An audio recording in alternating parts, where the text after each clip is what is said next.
नमस्कार दोस्तों, मैं आराध्या शर्मा स्वागत करती हूँ आप सभी का आपके अपने YouTube चैनल प्रतिष्ठा एकेडमी 2.0 पर। चलिए भाई, सबसे पहले तो बता दूं कि जितने लोग भी क्लास को देख रहे हैं, अगर आपको क्लास अच्छी लगती है तो लाइक कर दीजिएगा एंड शेयर कर दीजिएगा अपने पढ़ने वाले दोस्तों में। चैनल पर यदि आप नए हैं तो चैनल को सब्सक्राइब करके बेल आइकन जरूर प्रेस कर ले, जिससे कि आपको आगे की क्लासेस का नोटिफिकेशन मिल सके। ठीक है, यहाँ पर प्रतिष्ठा एकेडमी 2.0 के चैनल पर आपको कॉन्स्टिट्यूशन और हिस्ट्री, भारतीय संविधान और भारतीय इतिहास पूरा डिटेल में मिल रहा है। मैंने प्राचीन इतिहास से शुरू किया है और पूरा मध्यकालीन, आधुनिक सब कुछ यहाँ पर कंप्लीट करूंगी।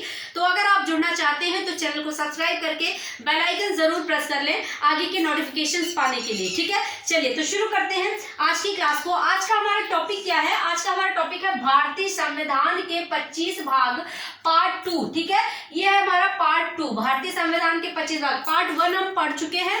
पार्ट 1 में हमने 10 भागों को कंप्लीट किया था, डिटेल विद ट्रिक। देखिए, हमने वहां पर डिटेल भी जानी थी और ट्रिक भी जानी थी। ठीक है, तो हमें डिटेल भी समझनी है, ट्रिक भी समझनी है। आज हमारा पार्ट 2 है, यहाँ हम भाग 11 से शुरू करेंगे और जानेंगे। देखिए, ये जो लैंग्वेज होती है ना, जो यहाँ पर भागों के अंदर लैंग्वेज लिखी होती है, जैसे देखिएगा वित्त, संपत्ति एवं संपदाएं, तो ये चीजें तो समझ लेते हैं लेकिन लैंग्वेज नहीं समझ पाते कि इसके अंदर आखिर इसका अर्थ क्या है, इसके अंदर क्या है। तो हमें ये डिटेल जाननी है, उसके बाद ट्रिक से हम इसको याद करेंगे। पहले डिटेल जानेंगे, उसके बाद ट्रिक से याद करेंगे। चलिए शुरू करते हैं। देखिए, ये नंबरिंग मैंने यहाँ पर डाल दी है इसलिए क्योंकि भाग अब 25 हो गए हैं। मूल संविधान में 22 थे। ठीक है, अब 25 हो गए हैं वर्तमान में, लेकिन आप 22 ही काउंट करते हैं तो आप कंफ्यूज हो जाते हैं, इसलिए मैंने यहाँ पर नंबरिंग भी डाली है। का खा जो ऐड हो गए ना बेटा, 4 का एंड 9 का 9 का खा, 14 का, तो ये जो का खा ऐड हुए उससे हो गए 25। ठीक है, लेकिन उन्हें आप काउंट नहीं करते, इसलिए मैंने यहाँ पर नंबरिंग डाल दी है। और भाग तो 22 ही है लेकिन हो गए हैं 25 का खा ऐड करके। ठीक है, चलिए देखिए, भाग 13 नंबर पे देखेंगे। हमने वहां पर 12 नंबर तक देखा था भाग 10। ठीक है, यहाँ पर 13 नंबर पे भाग 11 क्या है? संघ और राज्यों के बीच संबंध। संघ और राज्यों के बीच संबंध का मतलब क्या हो गया? भारत और भारत के राज्य जो हैं इनके बीच किस प्रकार के संबंध हैं, मतलब केंद्र की जो सरकार है और भारत के राज्यों की जो सरकार, इनके बीच कैसे संबंध हैं।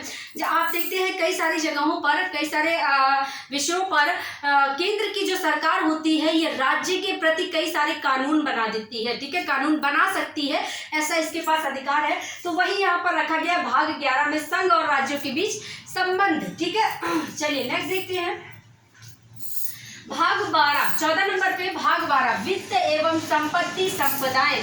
देखिए, यहाँ पर हर चीज का अर्थ समझेंगे। पहले वित्त का अर्थ जानेंगे क्या है, फिर संपत्ति का अर्थ जानेंगे, फिर संपदाएं का अर्थ जानेंगे।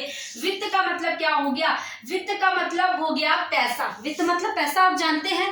तो हमारे भारत देश में जो भी राजकोष इकट्ठा होता है, जो टैक्स हम पर जो टैक्स लगते हैं, टैक्सेस लगते हैं, गवर्नमेंट लगाती, वो जब हमसे टैक्स लेकर के जब गवर्नमेंट के पास जाता है, वो एक जगह एकत्र होता है। जो एकत्रित पूंजी होती है वो वित्त के अंतर्गत आती है, जैसे कि संचित निधि, राज्य की, भारत की जो संचित निधि होती है वो भी वित्त के अंदर आती है। ठीक है, तो जितना भी राजकोष है, ये सारा का सारा जो एकत्रित पूंजी है वो सारी की सारी वित्त में आती है। ठीक है, नेक्स्ट है संपत्ति। अब संपत्ति का मतलब यहाँ पर आप एक तरीके से ऐसे समझ लीजिए कि हमारा संपत्ति का अधिकार, जो हमारा संपत्ति का अधिकार था ना, अब वो कानूनी अधिकार बना दिया गया, तो वो संपत्ति से रिलेटेड है, तो वो भी भाग 12 में। पहले ये जो संपत्ति का अधिकार है ना, ये भाग 3 में था, मूल अधिकार, वो हमारा मूल अधिकारों में आता था, है ना, लेकिन अब ये मूल अधिकारों से हटा करके कानूनी अधिकार बना दिया गया, तो ये भाग 12 में आ गया। पहले भाग 3 में था, अब 12 में ऐड हो गया। ठीक है, संपदाएं। संपदाएं का अर्थ क्या है? देखिए, समझ नहीं पाते।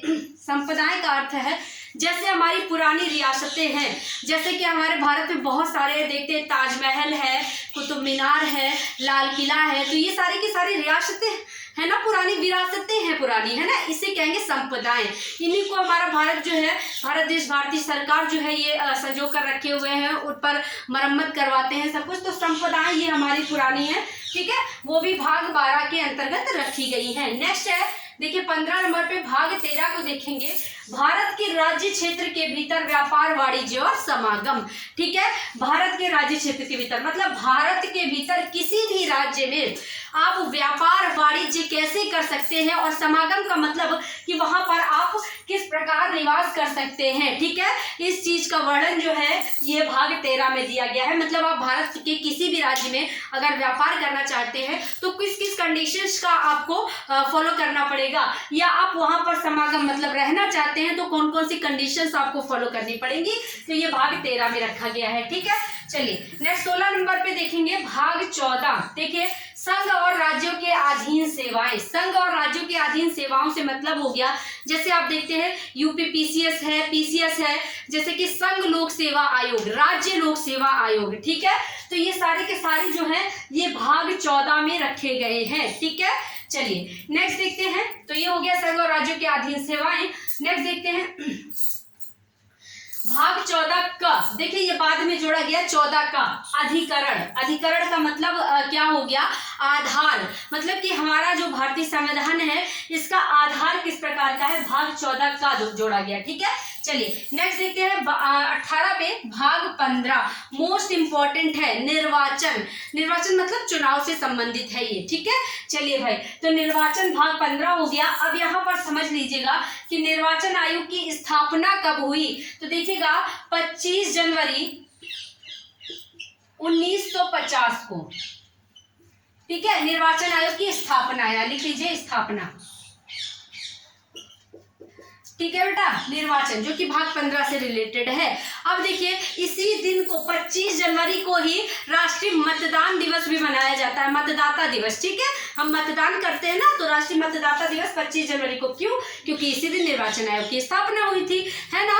देखिए पहले हमारे जो मतदान करने की आयु थी ना, ये कितनी हुआ करती थी, पहले ये 21 वर्ष हुआ करती थी, लेकिन 61वें संविधान संशोधन द्वारा इसको घटा करके 18 वर्ष कर दिया गया। ठीक है, चलिए ये हम आगे जानेंगे। चलिए नेक्स्ट है 19 नंबर पे देखिए भाग 16 कुछ वर्गों के संबंध में विशेष उपबंध। अब ये कुछ वर्ग कौन कौन से हैं, किन वर्गों के संबंध में विशेष उपबंध हो गया। देखिए कुछ वर्गों के संबंध में विशेष उपबंध, जैसे आप लोकसभा में देखते हैं कि एंग्लो इंडियंस के लिए अलग से सीटें आरक्षित हैं। ठीक है, SC ST के लिए अलग से सीटें आरक्षित हैं। तो वो कुछ वर्ग ऐसे हैं जिन जैसे एंग्लो इंडियन, SC ST, इनके लिए स्पेशली जो विशेष उपबंध, अलग से जो उपबंध किए गए, जो आरक्षण दिया गया है, ये 16 में रखा गया है। ठीक है, तो यहाँ पर लिख लेंगे एंग्लो इंडियन, ठीक है, और यहाँ पर SC ST, यहाँ पर OBC को ऐड नहीं किया गया है। ठीक है, SC ST ये विशेष, ये कुछ वर्ग ये है एंग्लो इंडियन, और एंग्लो इंडियंस के लिए 331 अनुच्छेद में है, और SC ST के लिए 330 आर्टिकल है। ठीक है, तो 330 के तहत SC ST को लोकसभा में आरक्षण प्राप्त सीटें आरक्षित है, और एंग्लो इंडियन को 331 के तहत। ठीक है, यही जो वर्ग है इन्हें 16 में रखा गया है, 16 के तहत। 20 नंबर पे देखते हैं भाग 17 राजभाषा। देखिए भाई, जो हमारी राजभाषा है, हमारी प्रोफेशनल हिंदी भाषा है, ये भाग 17 में रखी गई है। ठीक है, चलिए नेक्स्ट देखते हैं यहाँ पर 21 नंबर पर भाग 18 आपात उपबंध। आपात उपबंध से मतलब क्या है, आपातकाल जो हमारे देश पर इमरजेंसी लगती है ना, उसे भाग 18 में रखा गया है। ठीक है, जो इमरजेंसी लगती है देश पर, आपात उपबंध, उसे भाग 18 में किस प्रकार से उन कंडीशनों में क्या क्या होता है, कौन कौन से सारे के सारे अधिकार छिन जाते हैं, तो ये चीज भाग 18 में रखी गई। ठीक है, चलिए 22 नंबर पर देखेंगे भाग 19 प्रकीर्ण। प्रकीर्ण का मतलब आप सभी लोग नहीं समझते हैं। प्रकीर्ण का मतलब होता है विस्तार, विस्तार या फैलाव, लिख लीजिए कुछ भी। ठीक है, तो मतलब कि विस्तार, संविधान का विस्तार जो है ये भाग 19 में रखा गया है, विस्तार किस प्रकार करना है। ठीक है, चलिए नेक्स्ट है 23 नंबर पर देखिए भाग 20 संविधान संशोधन। मोस्ट इंपॉर्टेंट भाग है ये। देखिए कुछ इसमें बहुत ज्यादा इंपॉर्टेंट है, जैसे भाग 15 है, भाग 20 है, मोस्ट इंपॉर्टेंट संविधान संशोधन। देखिएगा अब संविधान बन गया, अब क्या संविधान में संशोधन भी किया जा सकता है? बिल्कुल किया जा सकता है। किसी चीज को जोड़ना होगा, किसी चीज को हटाना होगा, कुछ बदलाव करना होगा, तो कैसे करेंगे? संशोधन करके करेंगे, ठीक है। तो संशोधन जो है मतलब कि बदलाव जो है ये भाग 20 में रखा गया है, ठीक है। आई बात समझ में? चलिए नेक्स्ट देखते हैं 24 नंबर पर भाग 21 अस्थायी संक्रमणकालीन उपबंध। अस्थायी संक्रमणकालीन उपबंधों से मतलब है, मतलब कि जो ऐसे उपबंध, ऐसे नियम जो कभी भी लागू किए जा सकते हैं और कभी भी हटाए जा सकते हैं, ठीक है। अस्थायी लगा हुआ है ना, मतलब कि उनको हटाया भी जा सकता है। जैसे आप देखते हैं कि डॉक्टर सच्चिदानंद सिन्हा को अस्थायी अध्यक्ष बनाया गया था सबसे पहली बैठक में, फिर उनको हटा दिया क्योंकि वो अस्थायी थे, ठीक है। चलिए, तो अस्थायी संक्रमणकालीन उपबंध जैसे जम्मू कश्मीर में देखा था धारा 370 के तहत वो अस्थायी था ना, इसलिए हटा दिया गया। चलिए 25 नंबर पे देखते हैं भाग 22। देखिए नंबर 25 कंप्लीट हो गए।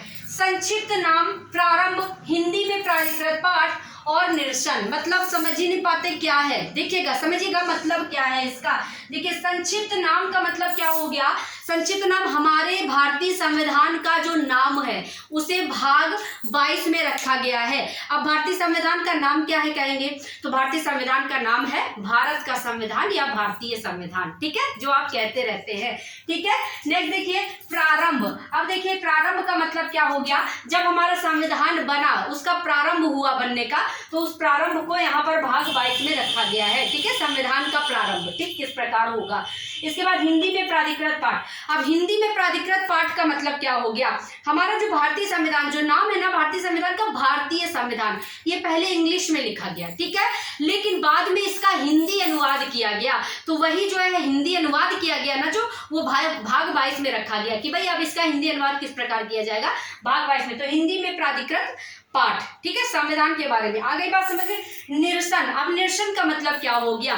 निरसन का मतलब हो गया जैसे जो प्रारंभ में जब आजादी के समय हमारा संविधान बना, अब उसमें कुछ चेंजमेंट भी हो गए है ना, तो उसे कहेंगे निरसन, क्योंकि चेंजमेंट हो गया ना, इसलिए निरसन। वो चीजें निकल गई, नई चीजें आ गई। चलिए, तो ये तो हमें टॉपिक समझ में आ गया कि आखिरकार ये टॉपिक क्या था। अब हम समझेंगे इसके बारे में कि इसके बारे में आखिरकार ये ट्रिक जानेंगे, इसकी ट्रिक क्या है, किस तरह याद करना है हमें। देखिए भाग 11 संघ और राज्यों के बीच संबंध। देखिएगा 11 संघ और राज्य, मतलब कि भारत देश और राज्य दोनों मिल रहे हैं, तो 1 और 1 11 हो जाएगा। दो बंदे मिल रहे हैं ना, तो 1 और 1 11 हो जाएगा। 11 से हम याद करेंगे संघ और राज्यों के बीच संबंध। भाग 12 वित्त संपत्ति संपदाएं। देखिएगा वित्त संपत्ति, पैसा रुपया, ठीक है, पैसा रुपया 1-2 दिन में खर्च ही हो जाता है, ज्यादा दिन नहीं चलता, 1-2 दिन में खर्च हो जाता है। तो 1 से 1, 2 से 2, 1 और 2 12 होता है, ठीक है।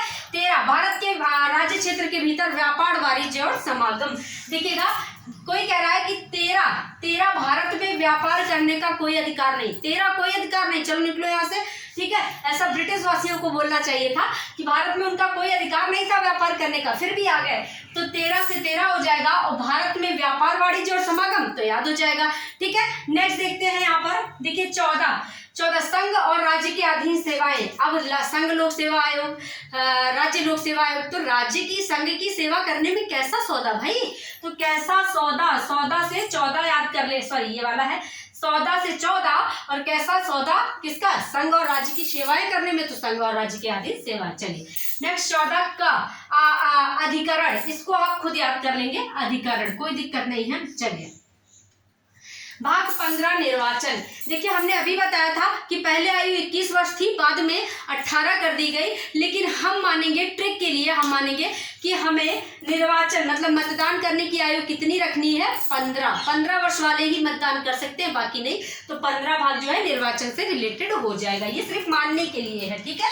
चलिए भाग 16 कुछ वर्गों के संबंध में विशेष उपबंध। अब कुछ वर्ग जो है उनको विशेष उपबंध दे दिए गए, विशेष फैसिलिटीज दे दी गई, तो भाई उनको तो वो तो 16 वर्ष आ रहे हैं लोगों पर। क्या हर जगह किसी भी जॉब में, किसी भी नौकरी में देखिए जो SC ST हैं यही भरे पड़े हैं, है ना, तो यहाँ पर ये 16 वर्ष आ रहे हैं। कौन? SC ST कुछ वर्ग, ठीक है, और एंग्लो इंडियंस, तो यहाँ पर 16 से 16 याद कर लेंगे। और क्या कहते हैं, SC ST है, तो SC ST के बारे में विशेष उपबंध। भाग 17 राजभाषा। देखिएगा देश का हर एक बंदा एक साथ मिलकर राजभाषा को बढ़ावा दे रहा है।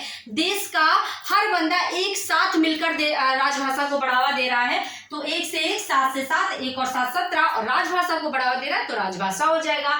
18 देखिएगा आपात उपबंध।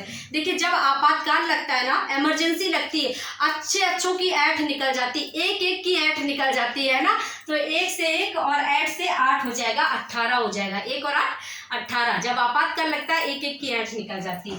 चलिए 19 पे प्रकीर्ण है, इसको आपको स्वयं याद करना है, कोई ट्रिक नहीं है। चलिए 20 में देखिएगा संविधान संशोधन। जब हम 20 साल के हो जाते हैं ना, तो हम अपने अंदर कुछ संशोधन करना शुरू कर देते हैं, बदलाव लाना शुरू कर देते हैं कि भाई अब तो हम समझदार हो जाते हैं ना, जब सोचते हैं हमें जॉब करनी है, पैसा कमाना है, समझदार बनना है, तो संशोधन कब करना शुरू करते हैं? जब 20 के हो जाते हैं। तो 20वें में संविधान संशोधन। 21 अस्थायी संक्रमणकालीन उपबंध। देखिएगा 21 साल के जब हम होते हैं ना, तो हम अस्थायी हो जाते हैं, स्थायी ही नहीं रहते। भाई हम जॉब करने लग गए हैं तो कहीं इधर कहीं उधर, हम स्थायी नहीं रहते, ठीक है। कब? 21 के जब हो जाते हैं। तो 21 में होगा अस्थायी संक्रमणकालीन उपबंध। 22 जो है देखिएगा संक्षिप्त नाम हिंदी में प्राधिकृत पाठ, आपको पता ही है। तो देखिएगा 2 और 2, देखिए किसी का भी नाम लो तो 2 बार लो, ठीक है, तभी बंदा खुश रहेगा। तो देखिएगा 2 बार लेने से 2 और 2 22 हो जाएगा, नाम से संक्षिप्त नाम हो जाएगा, ठीक है। आ गई बात समझ में? तो ये टॉपिक स्क्रीनशॉट ले लीजिए अगर चाहे तो। और ये टॉपिक आज कंप्लीट होता है।